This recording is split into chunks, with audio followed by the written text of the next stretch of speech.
Chess is kind of one of these classic problems in computer science for a couple of different reasons. One being that it was always thought of as a test of intelligence in a multifaceted way, where you need kind of logical, mathematical intuition, but you also need creativity, you need strategies, and it's also quite taxing mentally. So it's thought of as kind of the mental decathlon, so to speak. There's a new America in the making. An America that has taught amazing new machines how to do man's bidding, to bring man's future closer. This is something that they've been talking about really since the advent of computers.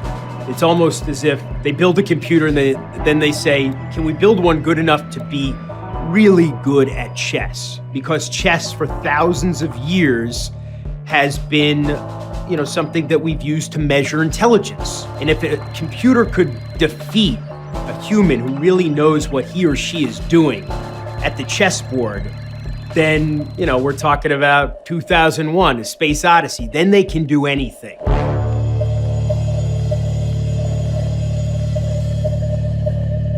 It's always been thought of if we could get a computer to play at an extremely high level, we could solve important problems of more worldly concern.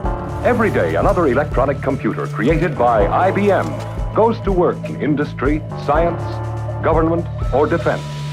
IBM computers solve in minutes problems that once took weeks, months, even years. This was, for IBM, a very important exercise. And IBM, even by the late 1990s, was not what it had been. It was not the giant, the 600-pound gorilla of the world of computing. It had been overtaken in some respects. This was a chance for it to reassert its position, its primacy in the world of supercomputing. The stakes are high. In one corner, the world's greatest chess player, 34-year-old Garry Kasparov. In the other, the world's greatest chess-playing computer, a machine called Deep Blue. Garry Kasparov was the greatest player ever at this point in time. This was the most dominant player of his generation. He had been world champion already for 12 years. He was the highest ranked player in history. He'd been all but invincible for a very long time. When he walked into a tournament, people thought about being in second place, not about first place. They just knew it was a foregone conclusion this guy was just going to smash everybody else. It was thought originally that to beat a human being, a computer would have to think more like a human being. But computers have relied essentially on the brute force approach, calculating as much as possible in the allotted time. It's a tremendous test for a computer because the number of possible chess positions that you could get if you took every possible combination of moves from the beginning of the game. They've said it's the numbers like the number of atoms in the universe, some inconceivable number. Kasparov played 2 matches with Deep Blue. The first one was in 1996, and that was won handily by Kasparov. But there was something very noteworthy about that match. In the very first game, the computer defeated Kasparov. That win in the first game was historic. World champion had never lost a slow game, full-time controlled game against a computer, and that was definitely something to build on. We felt that if we had a lot of time to work on the program, then we could get it much stronger and we would have a good chance in the second match. The high-stakes world of competitive chess is bracing for a rematch of the century. It pits Russian grandmaster Garry Kasparov against a very smart computer. The Deep Blue team went underground, working overtime to create a smarter, faster machine they say is now unbeatable. A year later, we come to the major match, the one in 1997, held here in New York. It was a 6-game match, just like the first contest. It was incredible how much the media followed the second match. It was a circus. In a new media landscape, really, at the beginning of the internet, people were following this all over the world. People who had no interest in chess, people who only had interest in this narrative of man versus machine. It's much stronger, it's faster, and it knows more about chess than any other chess program. This time, it's no longer fun, no longer science. I think they want to win. IBM had really ramped up their PR machine to make sure that everybody knew that they had a winner. IBM, before the match, was bragging that Deep Blue could evaluate 200 million moves per second. versus only 3 for Kasparov. If you think about it that way, it's quite remarkable that Kasparov was more or less the equal of Deep Blue at that time. It's much greater pressure than in a normal game because I have to be more cautious.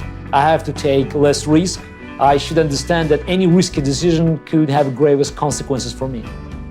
Garry Kasparov, like most great chess players, has a certain amount of self-confidence. When people have been telling you you're the smartest guy in the world since you were about 9 or 10 years old, it's hard not to believe it.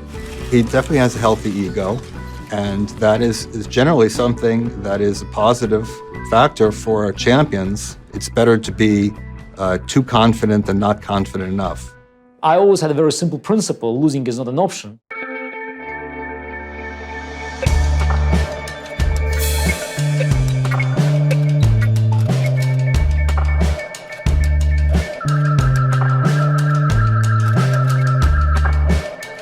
I was one of the commentators for the match. Now he's finally made a move. He's got out of the pin. Right from the get-go, Kasparov showed why he's Garry Kasparov, why he's such a dominant player. Because Kasparov won again, as usual, and we all expected that he would just show that no computer was going to beat a human at the most human of games. But something interesting happened. Near the end of the game, the 44th move, the computer played a strange move. And it's a move, if you see the chessboard, it doesn't really make any sense at all. It moved its rook from d5 to d1. I'm not a great chess player myself, or even a good one, but even I can tell that this move was very pointless, accomplished nothing offensively or defensively. And Kasparov was not sure what that meant. And so he kept thinking and thinking, and he kind of deduced, incorrectly it turned out, that, well, I'm Garry Kasparov, and on my best day I can supposedly think 15 moves ahead. And I don't get why Deep Blue made this play, so he inferred that Deep Blue therefore could think beyond him. It could look 16 or 17, etc., 20 moves ahead instead. Later on, we learned from Murray Campbell and the other programmers involved, that was simply a computer bug. It was a mistake. People forget that things go wrong with machines, especially one that's so complicated. And there was just some kind of bug, and we saw the move and we said, okay, that's something we have to fix. Deep Blue hit a glitch in its code, and they had a failsafe in the code where if you're in an endless loop, because you're on a clock in chess, if you don't make some play, you eventually would forfeit. And so after X seconds, it would make a random legal move instead. And that's what it did. It made a random legal move. That's actually probably one of the worst moves you could make in that position. And Kasparov instead mistook this bug as a feature, as a sign of deep genius. He thought this random play was. Deep Blue would actually resign finally a move later. But Kasparov was disturbed that he couldn't understand why Deep Blue made this play. It was so bad that he thought it was good instead. And that perhaps led him to think throughout the match that something funny was going on. And I think it definitely impacted his play. We should mention that along with Garry Kasparov, the Deep Blue team is with us on stage. He won quite handily, and he had reason to be proud and confident. I wanted to see another game. I wanted to see Kasparov play black and what kind of strategy he was going to use. The second game of the match was an absolute positional masterpiece. Immediately, there was this sense that this is going to be very hard fought. The computers have caught up. Not aggressive and tactical that you would expect a computer calculating lots of moves, but rather much more slow-paced, strategic, even thoughtful. Kasparov has always a lot of body language. He's a very emotional player. He does not have what you call a poker face. One thing we love to talk about whenever Kasparov is playing is the number of faces he pulls. Now that can often intimidate a player when you see this energy coming at you. Well, that had no effect against Deep Blue. It was irrelevant. I think it showed strain and a troubled nature, the way he was reacting at the board. He wasn't a happy camper. Kasparov is not somebody that wants to sit in the lost position with millions of people watching. So he resigned on the early end of it. By the next day, it was discovered that if Kasparov had continued playing and played basically a perfect series of moves, he had to draw. He kind of resigned fairly early, thinking, well, Deep Blue can think beyond me, so what's the point of playing this out? It's inevitable. When in fact, he may well have been able to have a draw instead of taking a loss. That kind of chagrined him. Was he facing a new development in computer thinking? Was there human intervention involved? That's when all hell broke loose. Kasparov suspected that maybe all wasn't right with the machine and that maybe there was an invisible hand. Garry, what's your take now on this new deeper blue? Is it deeper? I think something truly unbelievable happened. He was saying that something completely different played this game than the other one. It seemed a provocative statement, and, well, Maurice actually decided to stir the pot by drawing it at him. If I'm reading you correctly, Kasparov, or maybe I'm speaking out of turn, do you think there may be some kind of human intervention on the part of this game, or is there a suggestion of the possibility? It reminds me of a famous goal that Maradona scored against England in '86. He said it was a hand of God. I'm not a huge soccer fan, but I understood what that meant. The big game where Maradona knocked in the goal with his hand, and he referred to it as the hand of God. Soccer fans consider touching the ball with your hand as cheating. So it was quite clear what he was saying. For the world's greatest player, the ambassador of our sport, and that was a serious accusation, and that changed the entire complexion of the match now that he was actually sounding out IBM as cheaters. His view is that Deep Blue is clearly a very talented program, but every now and then in a challenging position you have some human beings who are overriding its plays. And I didn't like it one bit.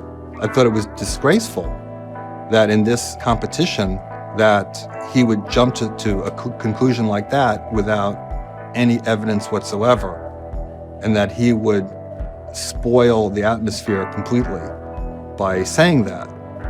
And I grabbed the microphone and I said, Maybe he should come to grips with the fact that Deep Blue can do a lot of things that he did not think were possible. I think this is not a very fair statement because I definitely understand better than anybody else the difference between Deep Blue and any other computer. We were just shocked. I was stunned by it. It really left a sour taste in all our mouths, because we just felt like he should have just accepted it, take it on the chin, and come back. You're Garry Kasparov after all. Well, I think we'll leave it at that. Thank you, guys.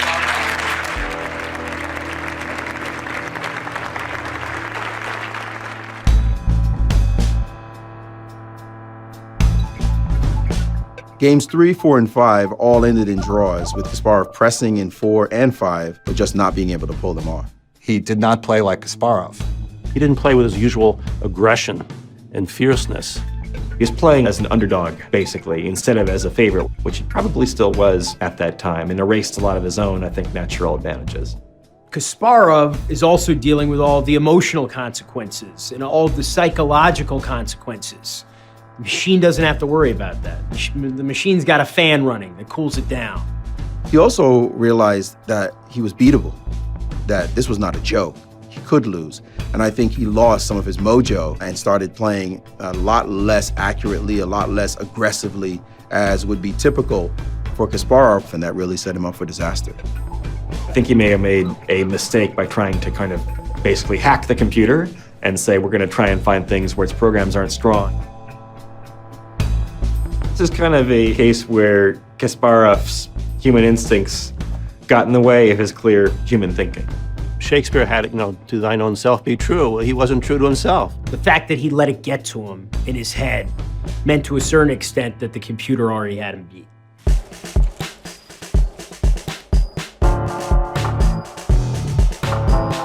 Kasparov's playing the last game was just awful in one moment. I mean, he played into a trap that was a famous trap that Garry Kasparov should never, ever fall into.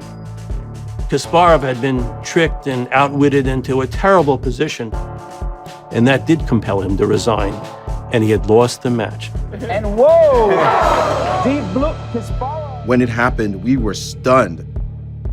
And that was the first time ever a computer program had literally crushed a world champion. Of course, at that point, many people felt, well, computers had outdone the human mind. I think it was Kasparov outdoing himself. We still felt he was the stronger player. He just didn't play well. The winner and new chess champion of the world is a black box known as Deep Blue. This is a huge boon for IBM. It's pulled off the great feat in supercomputing, a human being outthought by one of its machines. In 1996, after the first match, it was Kasparov who suggested having a second match, which IBM agreed to. After this second match, Kasparov wanted a rematch, and IBM didn't grant it. Why would it want to risk losing the very tangible profits it's made when its stock goes up after the victory by playing again? He didn't get a chance to avenge this loss. There's no reason for them to play again. They had won. They had demonstrated everything they wanted to do. They basically dismantled it afterward. I think it was in the Smithsonian for a while. I guess that was kind of the Sandy Koufax of, of computer programs. You retire when you just won something.